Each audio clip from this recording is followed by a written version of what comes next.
ప్రత్యేక హోదా కోసం ఎవరు పోరాటం చేసినా మంచిదేనన్నారు. తాము కూడా అదే ప్రయత్నంలో ఉన్నామని నాని చెప్పారు. వాళ్ళ తెలుగుదేశం పార్టీ బాగుంటేనే ఈ రాష్ట్రం బాగుంటుంది, దాంట్లో ఎటువంటి డౌట్ లేదు. కాకపోతే ముందు రాష్ట్రం ముఖ్యం, ప్రజల యొక్క ప్రయోజనాలు ముఖ్యం మనకి. దాని మీద సామాధాన దండోపాలన్నీ కూడా ఉపయోగించాలి. ప్లస్ ఈ దేశంలోనే ఒక అనుభవజ్ఞమైనటువంటి ప్రజానాయకుడు, ప్రజాప్రతినిధి ముఖ్యమంత్రి గారు చంద్రబాబు నాయుడు గారు. ఆయన ఏ టైంలో ఏ నిర్ణయం తీసుకున్నా చాలా చక్కటి నిర్ణయాలు తీసుకుంటారు. అది రాష్ట్ర ప్రయోజనాల కోసం, పార్టీ ప్రజల రాష్ట్ర భవిష్యత్తు కోసం తీసుకుంటారు.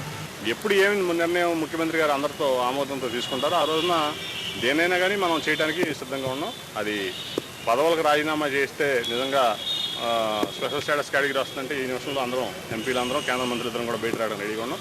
కాబట్టి ఎంతవరకు రాష్ట్రానికి ప్రయోజనాలు చేకూరుతాయి అనే దాని మీద ఒక అనాలిసిస్ జరగాలి.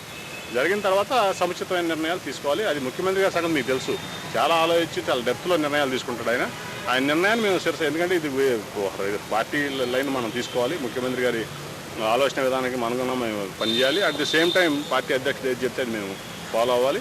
క్రమశిక్షణ కలిగినటువంటి పార్టీ తెలుగుదేశం పార్టీ. అది కేంద్ర మంత్రులు అవనండి, ఎంపీలు అవనండి, ఎవరైనా సరే ఒకసారి ఆయన లైన్ ఇస్తే పోరాటానికైనా రాజీనామాలకైనా దేనికైనా మేము సిద్ధంగా ఉంటాం.